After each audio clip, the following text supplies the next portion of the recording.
வடக்கு நைஜீரியாவில் உள்ள ஐக்கிய நாடுகள் சபையினால் தடை செய்யப்பட்ட இஸ்லாமிய அரசு ஐஎஸ் பயங்கரவாத குழுவிற்கு எதிராக அமெரிக்கா பாரிய மற்றும் மிக மோசமான வான்வெளி தாக்குதலை நடத்தியுள்ளதாக ஜனாதிபதி டொனால்ட் ட்ரம்ப் தெரிவித்துள்ளார். தனது ட்ரூத் சோசியல் தளத்தில் பதிவிட்டுள்ள அமெரிக்க ஜனாதிபதி, நைஜீரியாவில் வாழும் அப்பாவி கிறிஸ்தவர்களை இலக்கு வைத்து ஐஎஸ் பயங்கரவாதிகள் முன்னெடுக்கும் கொடூரமான கொலைக்கு பழிவாங்கும் நடவடிக்கையாகவே இந்த தாக்குதல் நடத்தப்பட்டதாக குறிப்பிட்டுள்ளார். கிறிஸ்தவர்களை கொல்வதை நிறுத்தவில்லை என்றால் அதற்கு பாரிய விலையை செலுத்த வேண்டியிருக்கும் என நான் ஏற்கனவே இந்த தீவிரவாதிகளுக்கு எச்சரிக்கை விடுத்திருந்தேன். இன்று இரவும் அதே நடந்துள்ளது என ட்ரம்ப் தெரிவித்துள்ளார்.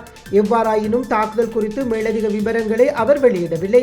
அமெரிக்க ராணுவம் பல பாரிய தாக்குதல்களை நடத்தியுள்ளதை மட்டும் அவர் உறுதிப்படுத்தியுள்ளார். அத்துடன் தனது தலைமையின் கீழ் தீவிரவாத இஸ்லாமிய பயங்கரவாதம் செழிக்க இடமளிக்க போவதில்லை என்றும் அவர் குறிப்பிட்டுள்ளார். இதற்கிடையில் இந்த தாக்குதலுக்கு நைஜீரிய அரசாங்கத்தின் ஆதரவு கிடைத்ததாக அமெரிக்க பாதுகாப்பு செயலாளர் தெரிவித்துள்ளார். இருப்பினும் இது குறித்து நைஜீரிய அரசாங்கம் இதுவரை உத்தியோகபூர்வமாக அறிவிக்கவில்லை எனவும் தெரிவிக்கப்பட்டுள்ளது. போகோ ஹராம் மற்றும் ஐஎஸ் குழுக்கள் கடந்த ஒரு தசாப்தத்திற்கு மேலாக வடக்கு நைஜீரியாவில் ஆயிரக்கணக்கான மக்களை கொன்று குவித்துள்ளது என்பது குறிப்பிடத்தக்கது. அமெரிக்கா கடந்த வாரம் சிரியாவில் செயற்படும் ஐஎஸ் பயங்கரவாதிகளை இலக்கு வைத்து பாரிய தாக்குதல் ஒன்றினை கடந்த வாரம் நடத்தியிருந்தமை குறிப்பிடத்தக்கது.